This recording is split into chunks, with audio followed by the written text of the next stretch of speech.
Isso a gente pode continuar, né? Eu gostaria, antes de nós continuarmos, fazer um esclarecimento, que o Boaz não casou com Davi, né? Tinha alguém atento aí, disse que eu falei que Boaz casou com Ruth. É bom porque às vezes pode dar algum mal entendido, né?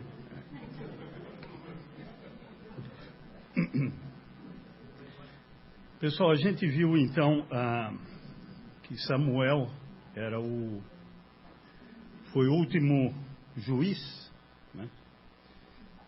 Foi profeta e juiz, e o povo pediu um rei, e na verdade Deus levantou um rei que era Saul, né? E Saul na verdade não obedeceu a Deus e foi rejeitado, não é? Houve um episódio, vou passar rapidamente, não é, que Deus mandou eliminar todos os amalequitas. Porque se a gente voltar lá na história de Gênesis, logo que eles tinham saído do Egito, estavam caminhando em direção ao Sinai, aqui ao sul, tinham esses amalequitas que eles viviam naquele deserto da península do Sinai, atacaram a retaguarda ali. Até Deus fala, o pessoal estava cansado, exausto, e eles foram e atacaram o povo de Israel.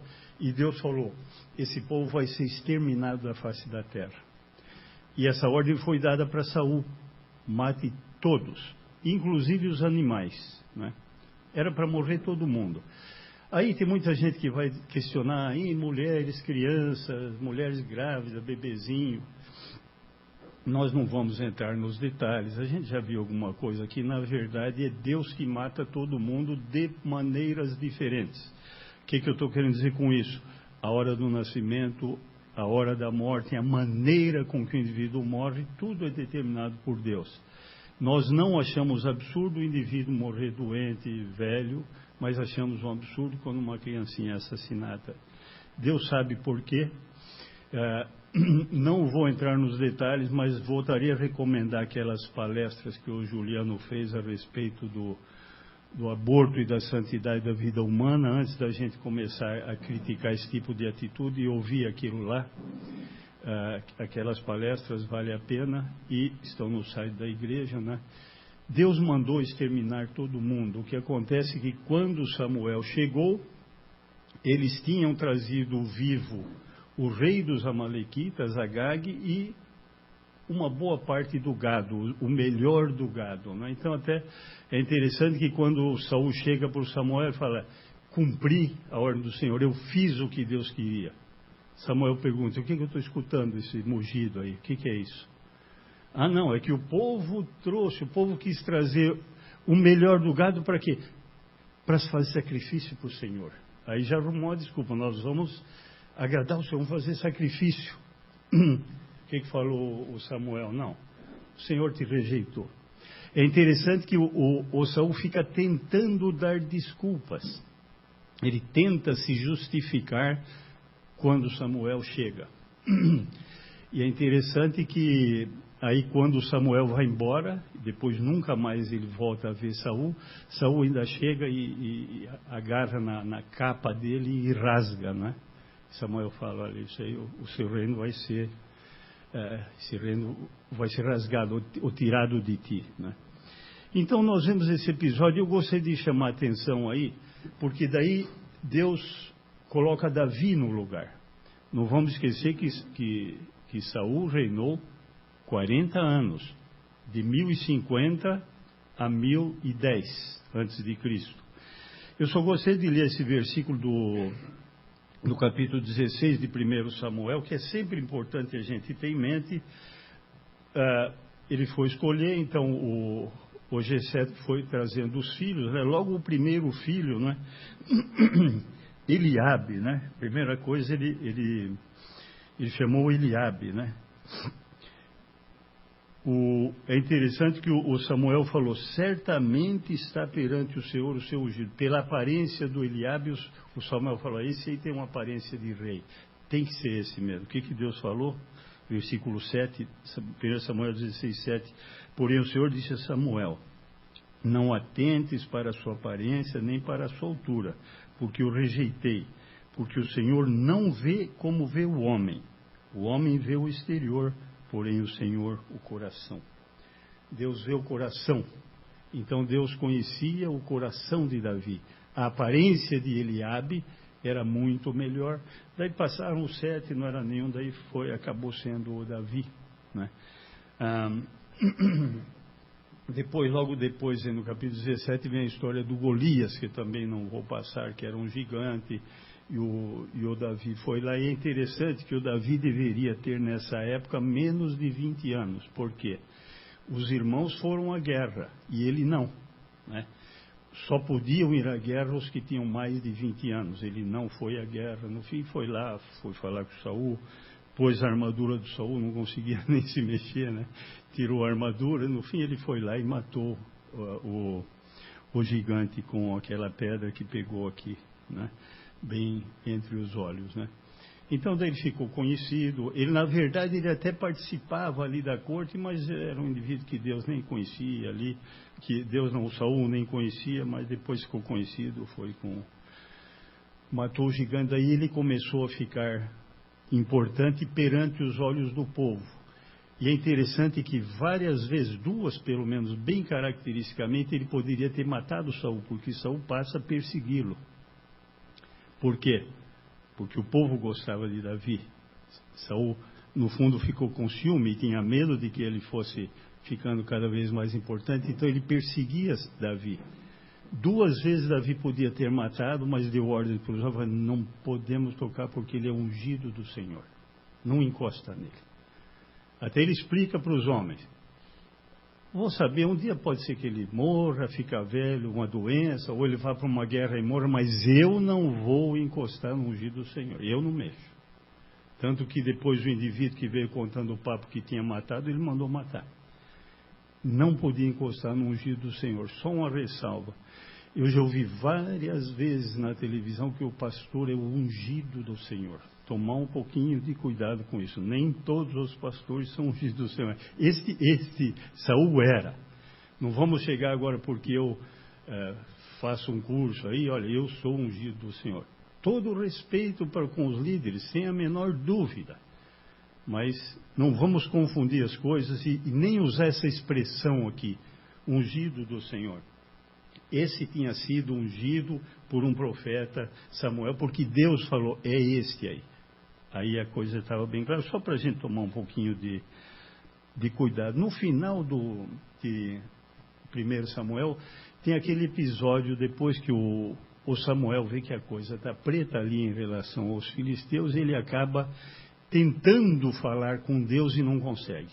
Tenta de todos os jeitos falar com Deus e não consegue. Então ele vai procurar uma médium na cidade de Endor, lá no norte de Israel. Então ele procura essa médium e pede para consultar. A médium fica até com medo, por quê? Porque o Saul mandou exterminar todos os médiuns, todos os que consultavam os mortos, ele mandou eliminar. Ela ficou com medo. O Saul foi disfarçado. Eu até fico um pouco assim dele ter ido disfarçado, né? Até que eu não posso duvidar de que a médium tenha acreditado, mas a Bíblia diz que ele, do ombro para cima, ele sobressaía todo mundo. É difícil disfarçar, né? Se todo mundo é desse tamanho e eu estou aqui, mas ele foi disfarçado. E a médium ficou admirada. Quando é que ela percebeu que era realmente? Também aqui tem duas correntes, como no caso do Jefté. Matou a filha em holocausto ou só foi oferecida para o trabalho do Senhor? Aqui é a mesma coisa. Veio Saul mesmo, Deus fez, Samuel, aquele caso do Obed, do Boaz casar com, não. Às vezes a gente confunde. O Samuel veio, Deus chegou e falou: olha, você vai lá, uma coisa absolutamente excepcional. Alguns creem que é assim e outros creem que não. Aquilo era um espírito maligno, como acontece nessas sessões, e Deus mandou. E tem algumas evidências, não, mas o que ele falou era verdade, tudo bem. às vezes não seria nem difícil de adivinhar e nem quer dizer que o fato de ter acontecido, de morrer o Saul e os seus 3 filhos, que obrigatoriamente era o espírito de Samuel. Outra coisa, mesmo sendo um espírito maligno, Deus pode ter dado através dele o recado para Samuel. Tem várias coisas, mas como é que ela percebeu que era? O Saul perguntou: o que você está vendo? Vem um homem com uma capa. Ele lembrou daquela capa que ele rasgou do certamente o pessoal crê que é isso aí. O estilo dele era isso aqui. E eu fiz isso. Eu segurei, rasguei a capa dele, esse que está subindo. É interessante que Samuel fala: por que você está me perturbando aqui? Eu estava sossegado. E tem a conversa de qualquer maneira. Seja verdade que foi Samuel, seja um espírito maligno, tudo obviamente está no controle do Senhor. Tem essas duas correntes e cada um vê como é. Pela maneira como é contado aqui, parece que é Samuel, porque não põe em dúvida a maneira como é contada. Mas, como eu acho que também ali no do Jefté, me parece que a maneira contada é que foi oferecido em holocausto, mas cada um pode entender como achar melhor. Daí o Saul vai para a batalha no dia seguinte e morre ele e os 3 filhos, inclusive o Jonatas, que era muito amigo do Davi. É interessante que o pessoal daquela cidade chamada Jabes Gileade, que ficava também a leste do Jordão, foi lá pegar o corpo de Saul e dos filhos, porque os filisteus mataram, cortaram a cabeça do Saul e penduraram no muro de uma cidade próxima. Então eles foram lá, pegaram os corpos, queimaram e guardaram os ossos, enterraram e ficaram de jejum. Tanto que o Davi depois chama os homens de Jabes Gileade, abençoa os homens e faz amizade, fala: vocês vão ser recompensados por isso. Então, Jabes Gileade sempre tinha uma ligação grande com Davi. Depois que Saul morre, assume um filho dele chamado Isbosete. Esse Isbosete assumiu, ele era meio fraco, o chefe do exército, na verdade, tomava conta, e houve aí um período de 7 anos e meio em que Davi, em Hebrom, era rei sobre o reino do sul, Judá, e o Isbosete era rei sobre o reino do norte. Isbosete, na verdade, reinou cerca de 2 anos, um pouco mais. Os autores entendem que, quando os filisteus invadiram, o exército levou cerca de 5 anos para conseguir expulsar, exatamente porque não ficava guerreando o tempo todo. 5 anos depois limpou a terra, daí o próprio chefe do exército colocou Isbosete. Quando morreu Isbosete, o reino do norte, Israel, foi falar com Davi e falou: olha, a gente é da mesma raça, o mesmo povo, vamos juntar. E daí Davi passou a reinar sobre todo o Israel. Por isso que eu falo, quando a gente diz ali Reino Unido, é uma maneira de falar desse período todo de Saul, Davi e Salomão. Mas não esquecer que Davi reinou 7 anos e meio em Hebrom, só sobre Israel, depois os outros 33 anos sobre todo Israel e Judá, aí em Jerusalém. Então ele reinou 7 anos e meio em Hebrom, depois em Jerusalém, que é noroeste de Hebrom, ficou lá 33 anos. Aí foi de 1010 a 970, 40 anos.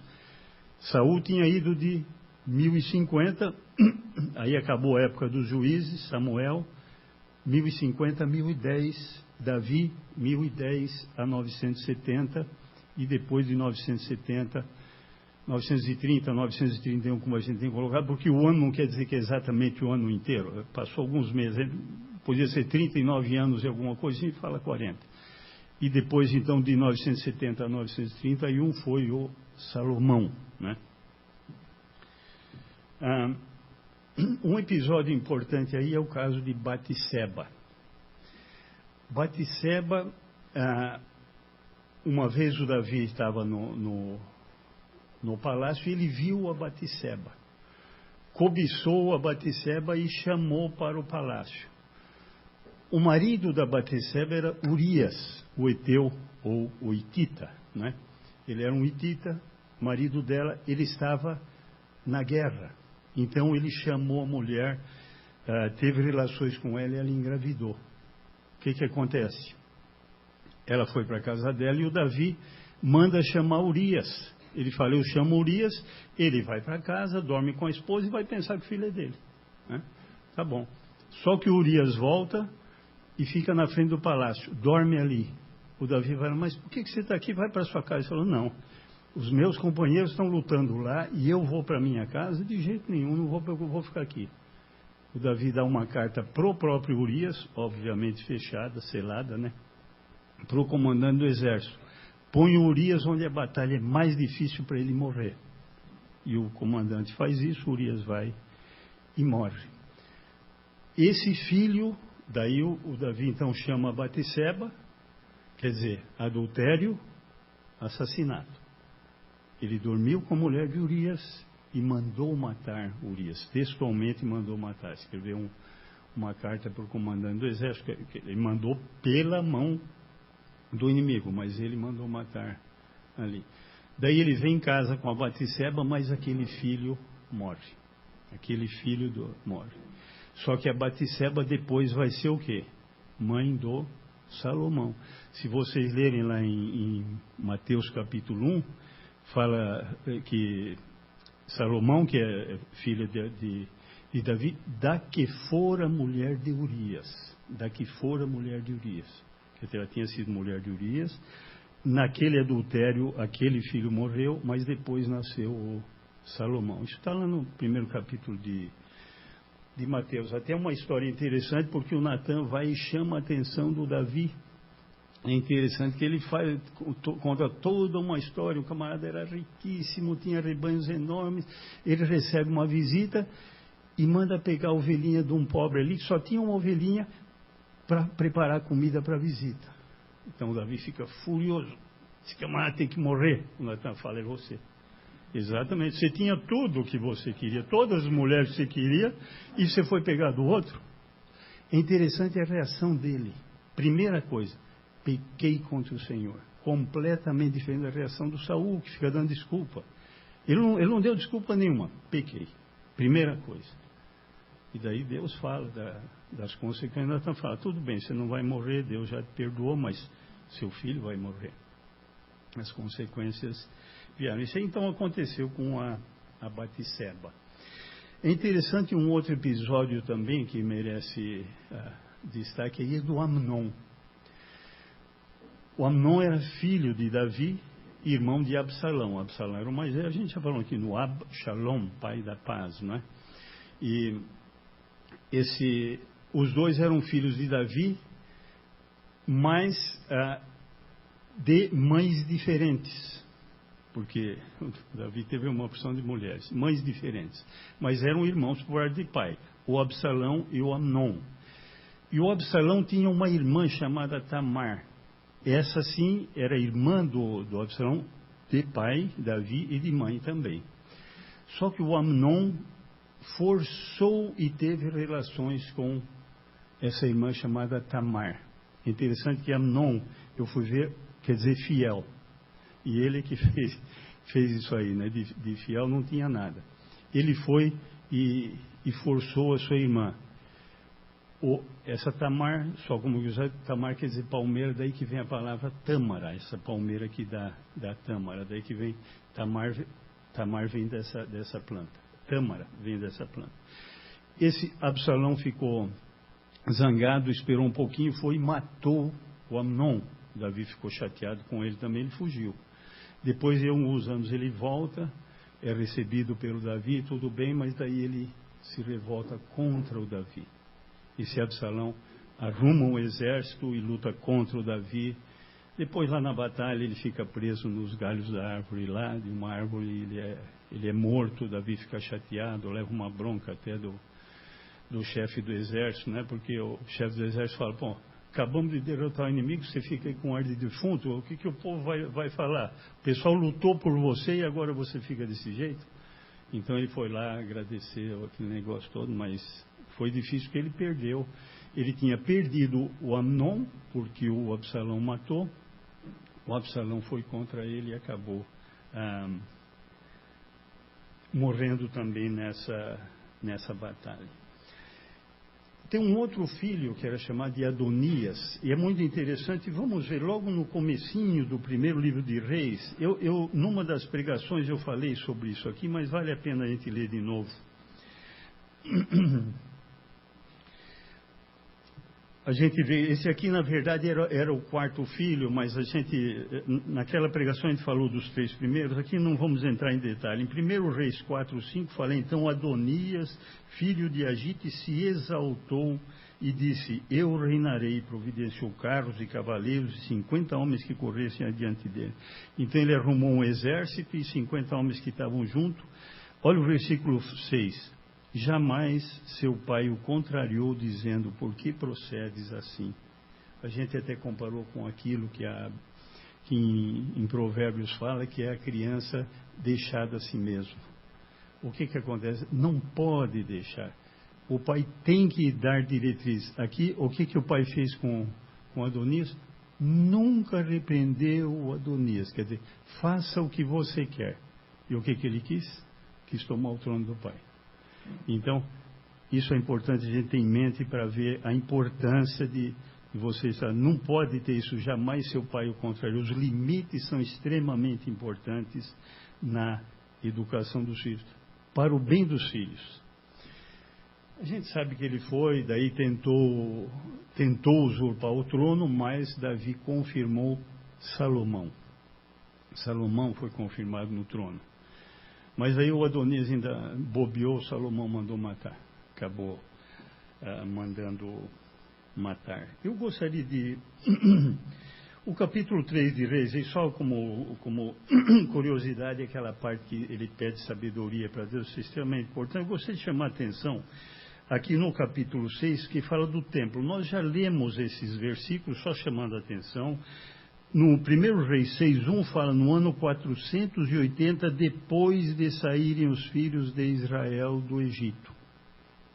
Quando eles saíram de lá, no êxodo com Moisés, 480 anos depois fala, no ano 4º do seu reinado, no mês Ive, que é o 2º, começou a edificar a casa. Então, no ano 4º do reinado de Salomão, lembram? Saul, de 1050 a 1010, Davi, de 1010 a 970, e 970 começa Salomão. No 4º ano do seu reinado, 966, começou a ser construído o templo de Salomão, do qual o Muro das Lamentações ainda é um resquício, não é? Teve destruições, tudo, mas ainda é um resquício, pelo menos no lugar. Com certeza é resquício de Zorobabel.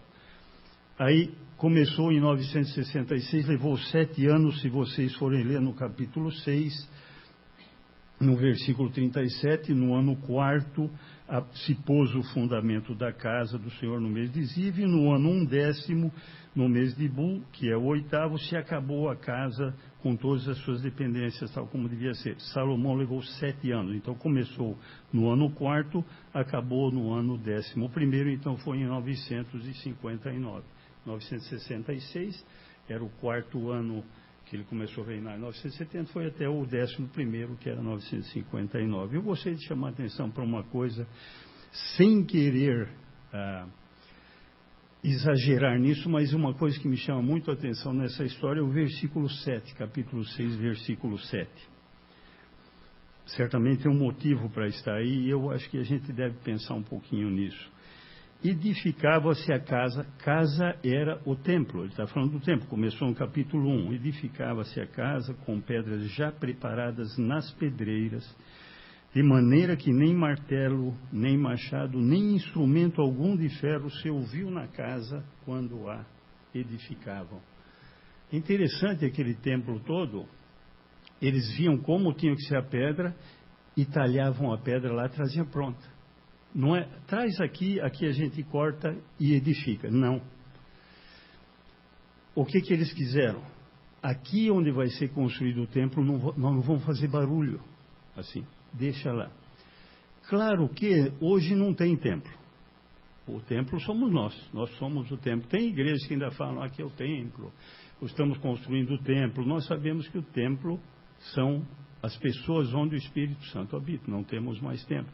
Só me chama a atenção a reverência, a importância que eles davam para Deus. O simples fato de construir a casa aqui, eu prefiro, se eu posso cortar a pedra lá e trazer pronta e só encaixar, eu prefiro do que cortar aqui. Eu acho que a gente deveria se preocupar um pouquinho não, devia se preocupar muitíssimo com a reverência nossa durante o culto. Só opinião pessoal, né? Aqui não é um templo, não existe um lugar santo, mas a hora, eu acho que a hora é santa. A hora do culto deve ser uma hora diferente de todas as horas. Agora nós estávamos tomando lanche aí, estava excelente. Aquele barulho, a gente conversando, estava ótimo. Na hora do culto, no mesmo lugar em que se faz barulho, silêncio, reverência. Quando se entra, já se está preparando para aquilo. Só para os irmãos pensarem, eu acho isso extremamente importante. Não é porque o Salomão cortou as pedras lá que deve fazer, só mostrar que eles levavam a reverência a sério, né? Vamos ver no 1 Crônicas, ver porque, falar alguma coisa sobre o templo, bem rapidamente, que eu gostaria de chegar aqui. Aliás, eu estou indo tudo rapidamente, mas 1 Crônicas, lá no finzinho, no capítulo 28,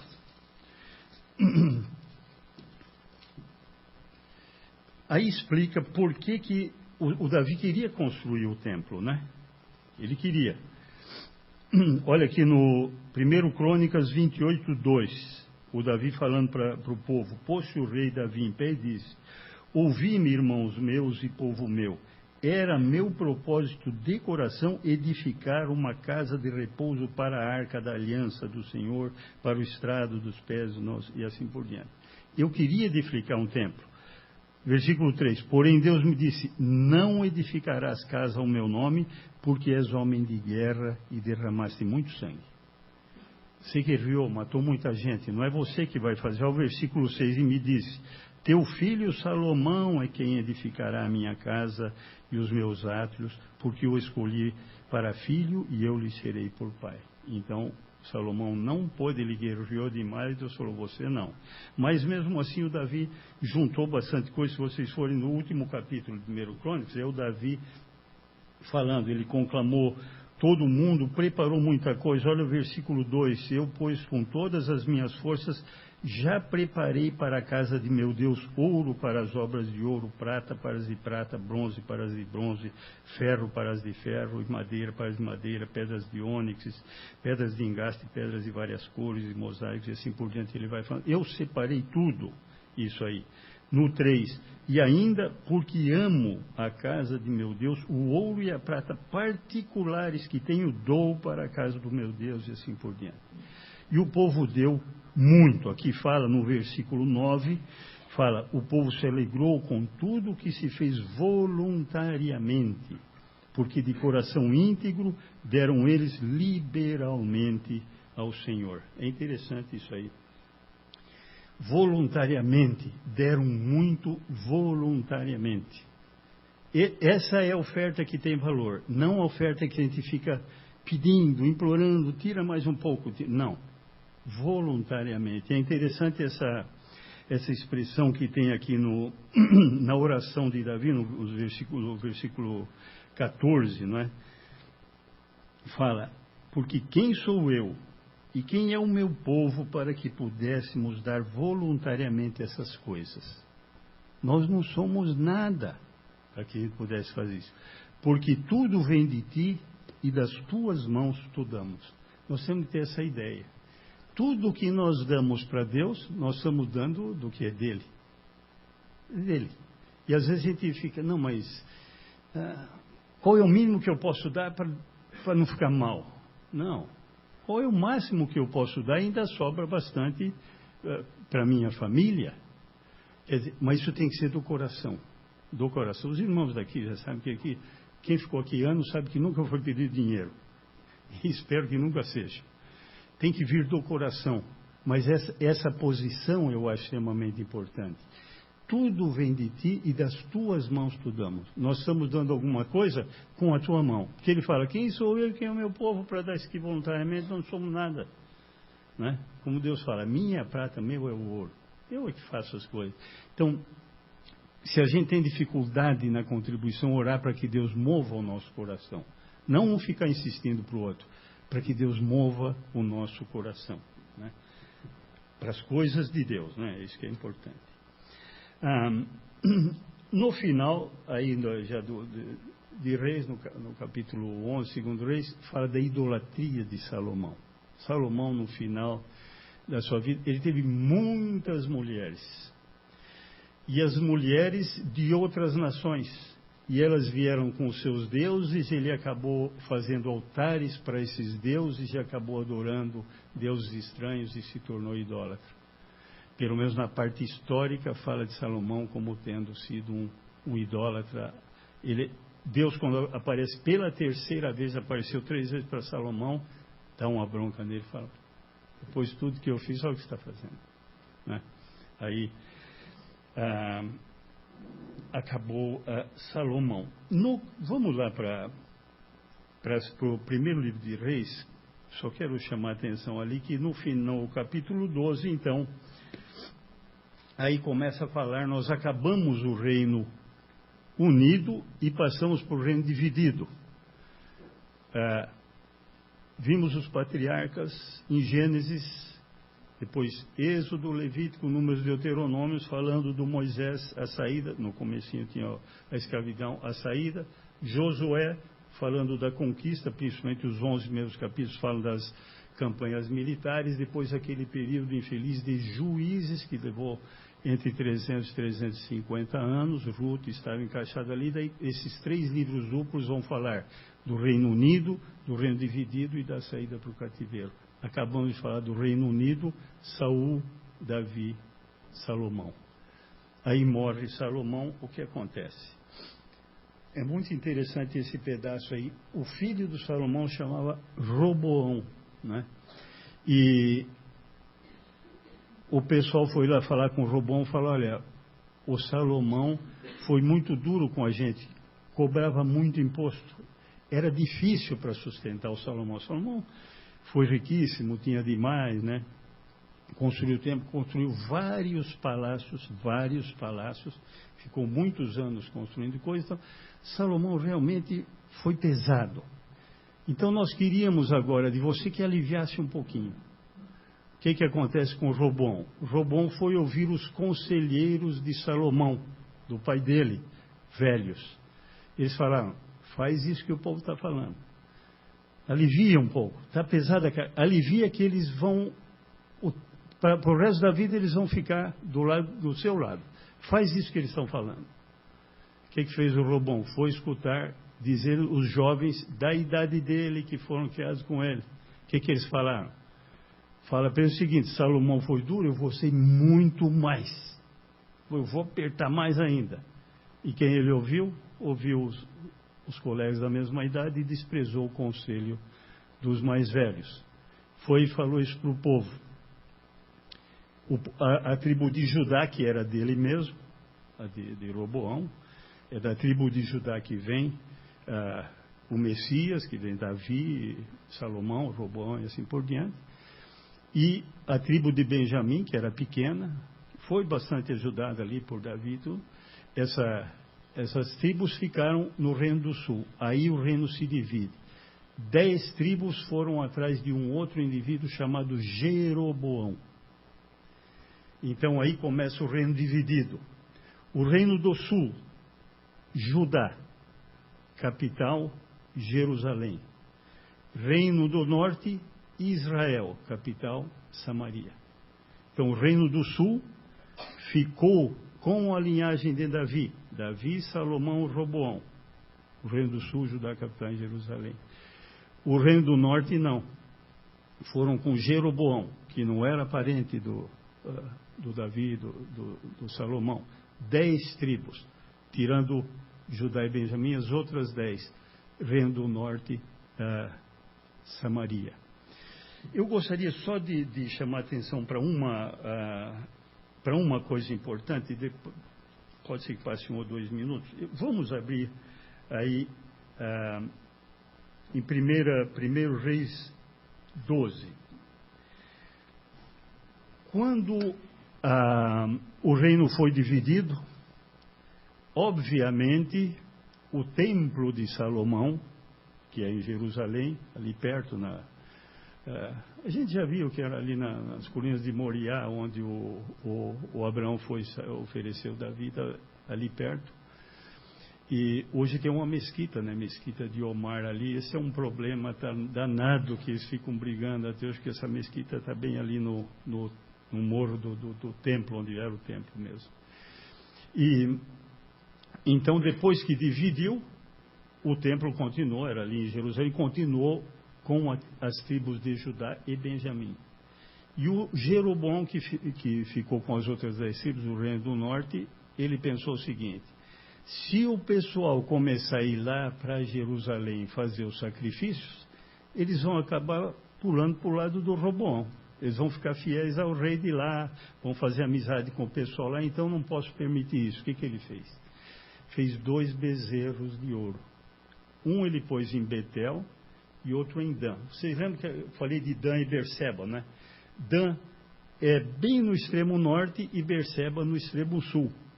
Mas isso do país todo. Se a gente dividir, pegar a parte sul, Judá, onde está Jerusalém, um pouco ao norte de Jerusalém, aí nós vamos ter Betel. O que acontece? Ele pôs um bezerro bem no norte e outro bem no sul do Reino do Norte, né? Um pouquinho acima da divisa com Judá. Fez os 2 bezerros. Vamos ler isso aqui. 1 Reis 12, eu vou ler só 26, 12, 26. Disse Jeroboão consigo: agora tornará o reino para a casa de Davi. Davi porque Roboão, que era o neto de Davi. Davi, Salomão, Roboão. Se este povo subir para fazer sacrifícios na casa do Senhor em Jerusalém, que era o templo que o Salomão construiu, o coração dele se tornará a seu senhor, a Roboão, rei de Judá, e me matarão e tornarão a ele ao rei de Judá. Pelo que o rei, tendo tomado conselhos, fez 2 bezerros de ouro e disse ao povo: basta de subir a Jerusalém, vocês não precisam mais ir lá para o templo. É isso que ele estava falando. Vês aqui teus deuses, ó Israel, é o reino do norte e o reino de Israel, que te fizeram subir da terra do Egito. Quer dizer, esses 2 bezerros é que fizeram você sair do Egito. O Senhor, que o templo dele está, não foi ele, foram os 2 bezerros que fizeram você sair da terra. E pôs um em Betel e o outro em Dan. É interessante que esse Jeroboão vai ser, ao longo de toda a história, citado por aqueles que eram maus reis e idólatras. Vai falar que eles andaram no caminho do Jeroboão, que fez pecar a Israel. Pôs um bezerro lá em Dan e outro em Betel. E é interessante no 31, né? Jeroboão fez também santuários nos altos e dentre o povo constituiu sacerdotes que não eram dos filhos de Levi. Ele mesmo escolheu das tribos, sempre era da tribo de Levi, né? Que era a tribo onde tinha o Moisés e o Arão, e o sumo sacerdote vinha da descendência do Arão, né?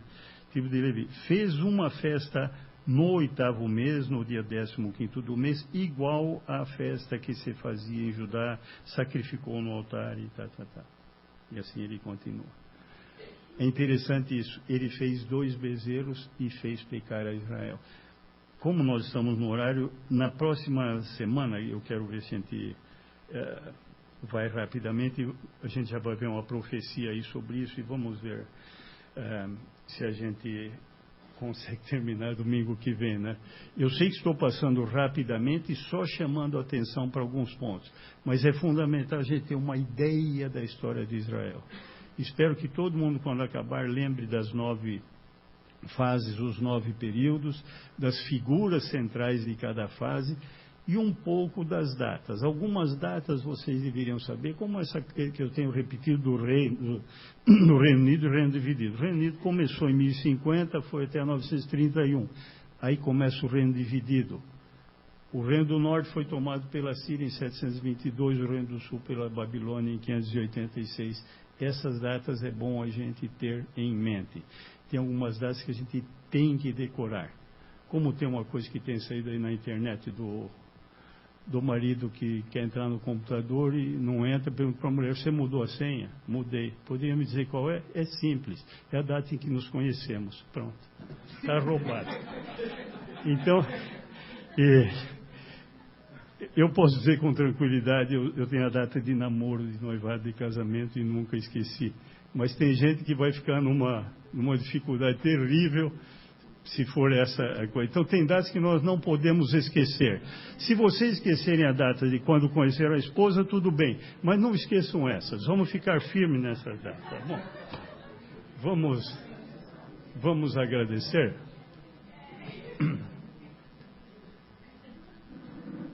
Senhor, nosso Deus e nosso Pai, nós te agradecemos pela tua palavra. Te agradecemos, Senhor, porque através dela podemos conhecer a história do teu povo, do qual somos continuidade, podemos conhecer a tua pessoa, o teu caráter, aquilo que tu aprovas e desaprovas, como tu podes ser honrado e como tu podes ser desonrado e ofendido também. Nós te agradecemos porque podemos aprender muito com aquilo que tu colocaste no Antigo Testamento. Faz, Senhor, com que possamos lê-lo cada vez mais, querendo e podendo e tentando tirar dali as lições que nos venham a edificar hoje, nos venham a fazer viver cada vez mais para a tua glória. Capacita-nos a isso. Faz, Senhor, com que a nossa vida seja um ato contínuo de culto à tua pessoa. Abençoa todos nós aqui, guarda-nos agora de volta para os nossos lares. Nós te pedimos em nome do Senhor Jesus. Amém.